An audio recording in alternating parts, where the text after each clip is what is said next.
What are we doing here? And where are we gonna go? It's like we just woke up one morning, and then it's welcome to the show.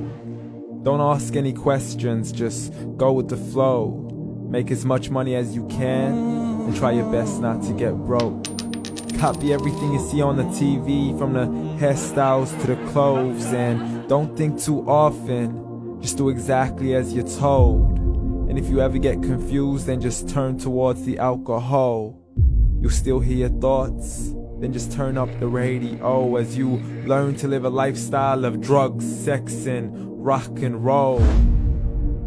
But in all honesty, I just need to know, is there more to the cycle than growing and getting old? Living and dying just to leave behind a happy home and a whole lot of property that somebody else is going to own. I just really need to know before the casket's closed, 'cause I'm not willing to gamble with my soul, nor am I ready to take any chances. These are just simple life questions, and I'm just searching for some answers. Like, what are we doing here? And what is our purpose? How did we get here, and who made us so perfect? And what happens once we go, or is this world all really worth it? Questions we don't answer because apparently we don't really have to. There's no purpose to this life and our existence is merely natural. Then in that case, please let me ask you, did you create yourself, or was it somebody else who had fashioned you? 'Cause you're a being that's impeccable, faultless and unparalleled. You're a product of supreme intelligence, and I'm merely being rational. For there isn't a camera on this earth that can come close to the human eye, nor a computer that can compete alongside the human mind. And if the whole world was to come together, we wouldn't be able to create a single fly. So many signs, yet we still deny.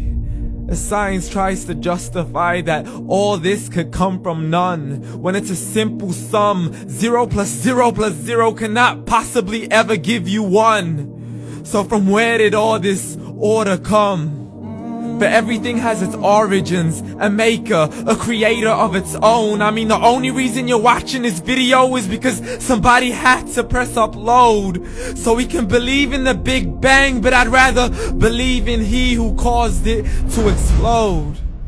Allah, the creator of everything, along with every single soul. The ever-living, the master, the only one who is in control. Unlike his creation, beyond our imagination. And no, he's not a man, nor does he have any partners in association. He's on his own. And no, he did not ever leave us alone. Just like every manufacturer, he left us with an instruction manual. The Quran and Islam, and I'm sorry to jump to conclusions, but it's the only one possible. The only definition of God is the one and only supreme being. It's logical, a book with 0 contradictions, with miracles that are both scientific and historical, all revealed over 1400 years ago.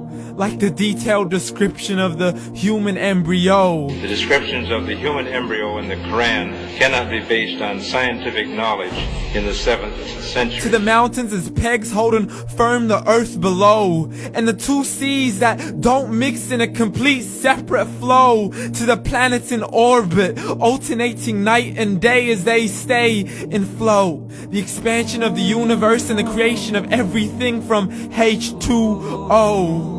To the stories of the past and the preservation of Pharaoh. To identifying the lowest point in the land where Persia defeated Rome. The gushing fluid that created man in the glands between the ribs and the backbone. And not a word has changed, it's still the same. So please explain how all this was known over 1400 years ago.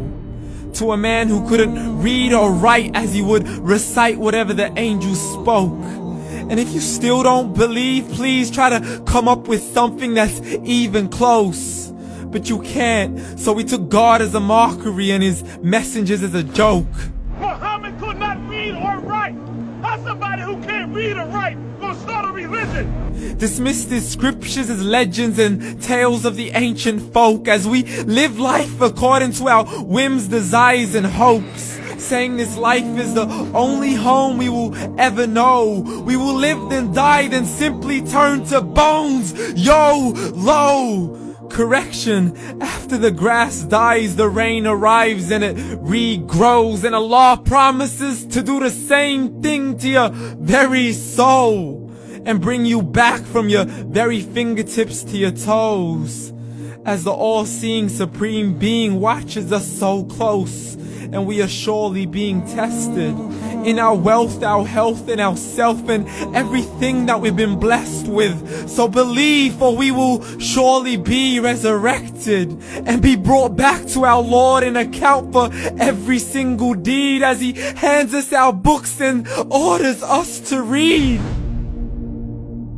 From the bad to the good and everything in between. You yourself are sufficient for your own accountability, so don't be mad at me. You are the one who thought He wouldn't come back to me. I gave you a whole life long to search after me, but you were busy in all that which was temporary. So read, and glad tidings to all those who believed. And if you disbelieve, read. And don't let that day be the first day you find out what your life really means. Read.